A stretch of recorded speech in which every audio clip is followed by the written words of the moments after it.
Assalamualaikum warahmatullahi wabarakatuh. Kembali lagi bersama saya Wardah Ulfa, melanjutkan video saya sebelumnya tentang logika informatika, yang mana pada pembahasan di video saya kali ini saya ingin membahas tentang aljabar boolean. Langsung saja kita ke materi ya. Sebelumnya, apakah teman-teman udah tahu apa sih aljabar boolean itu? Nah, di sini akan saya kasih tahu, aljabar boolean adalah aljabar yang berhubungan dengan variabel binar dan operasi logika, di mana aljabar boolean adalah sistem matematika yang terbentuk dari 3 operator logika, yaitu negasi, logika AND, dan OR.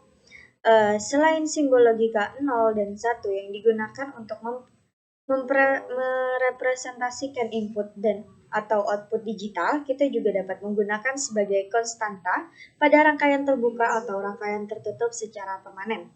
Serangkaian aturan dari ekspresi aljabar boolean telah diciptakan untuk membantu mengurangi jumlah gerbang dasar logika yang dibutuhkan dalam melakukan operasi logika tertentu, sehingga akan dihasilkan daftar fungsi atau teorema yang dikenal umum sebagai hukum aljabar boolean.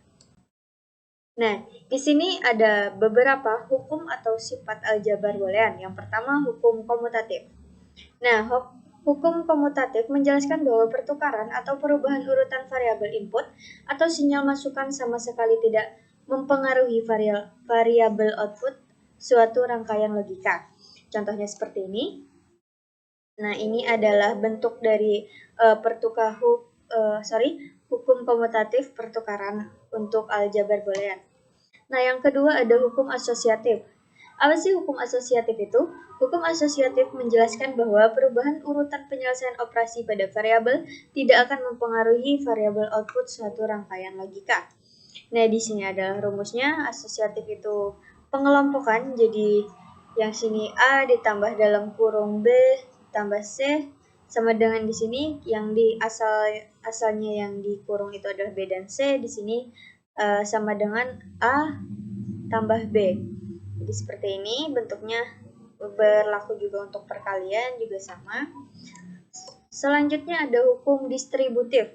Nah, hukum distributif menyatakan bahwa variabel input pada operasi aljabar boolean dapat disebarkan tempatnya tanpa mengubah variabel hasil dari output suatu rangkaian logika.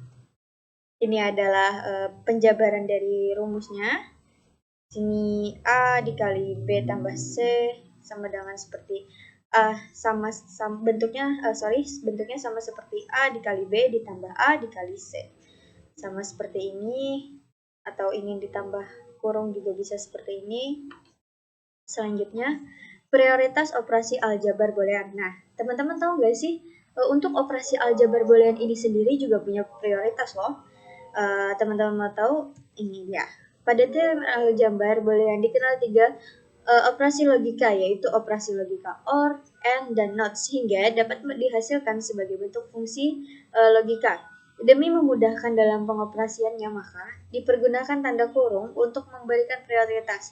Pada dasarnya, konsep prioritas operasi ini tidak ada bedanya dengan konsep prioritas pada operasi aritmatika. Jadi, untuk prioritas operasi aljabar ini juga ditandai ya teman-teman dengan tanda kurung yang mana sih yang harus kita kerjakan duluan, jadi itu diberi tanda kurung dulu.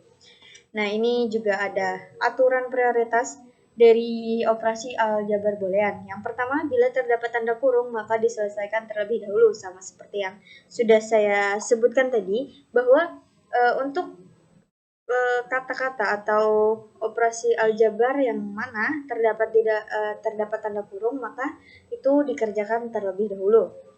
Nomor 2, bila tidak terdapat tanda kurung, maka satu pernyataan logika diselesaikan dengan urutan NOT, AND, setelah itu OR. Jadi teman-teman, kalau misalnya di suatu pernyataan logika nih, kita tuh nggak ada tanda kurungnya, gimana sih cara kita ngerjakannya? Nah, cara ngerjakannya itu kita kerjakan dulu yang mana sih operasi yang berupa NOT, mana operasi yang berupa AND, selanjutnya yang terakhir dikerjakan itu operasi yang berupa OR. Nah, contoh. Di sini ada AB ditambah negasi A, negasi B. Pertama, kerjakan terlebih dahulu negasi AB. Nah, ini kan AB biasa, di sini ada negasi A, negasi B. Jadi ini dikerjakan terlebih dahulu. Lanjutkan dengan operasi A, N, B. Ini dan negasi A, N, negasi B. Ini dan ini adalah yang ini. A, B itu adalah N, operasi ini AB ini N, di sini juga setelah dinegasikan di N kan, baru kemudian lanjutkan dengan operasi OR. Nah, ini dia. Contoh soal. Ini kita masuk ke contoh soalnya ya. Jadi suatu lokasi memori mempunyai nilai 1000111100. Dijadikan bit kelima, jadikan bit kelima dan bit keempat menjadi 1. Dan untuk soal nomor 2, bit ketiga dan kedua menjadi 0 tanpa mengubah bit-bit yang lain. Jadi gimana sih cara kita mengaplikasikan sebuah aljabar boolean di suatu kasus seperti ini? Untuk nomor 1, kita jadikan dulu nih gimana sih supaya bit kelima dan bit keempat menjadi 1 atau true. Dapat dilakukan dengan operasi OR. Karena OR ini dia itu adalah sebuah operasi di mana jika salah satunya benar, maka yang lain juga akan benar. Jika salah satunya bernilai 1, maka yang lain juga akan bernilai 1. Bit kelima dan bit keempat. Di sini yang pertama bit kelima 1, 2, 3, 4, 5 nih. 1 or 0. Hasilnya adalah 1. Dan bit keempat barisan kedua ini 0 or 1. Hasilnya adalah 1. Jadi seperti ini. Selanjutnya kita ke nomor 2. Bit ketiga dan kedua menjadi 0 tanpa mengubah bit yang lain. Nah, ini dia cara menjawabnya. Gimana sih cara kita tanpa mengubahnya? Berarti karena tadi kita sudah memakai OR, sekarang kita memakai AND. Karena kalau AND itu, jika salah satunya benar, maka hasilnya juga akan benar. Atau jika salah satunya adalah 1, maka hasilnya juga akan 1 jika kedua-duanya 1. Nah, seperti ini. Untuk menjadikan bit ketiga dan kedua menjadi 0. Nah, ini bit ketiga, kemudian bit kedua menjadi 0. Di sini dan juga di sini. Dilakukan dengan operasi N. Nah, selesai untuk pembahasan kita mengenai aljabar boolean. Semoga di video kali ini sangat bermanfaat untuk teman-teman semua. Teman-teman bisa mendukung channel saya dengan cara klik tombol subscribe di bawah video ini dan juga klik tombol like.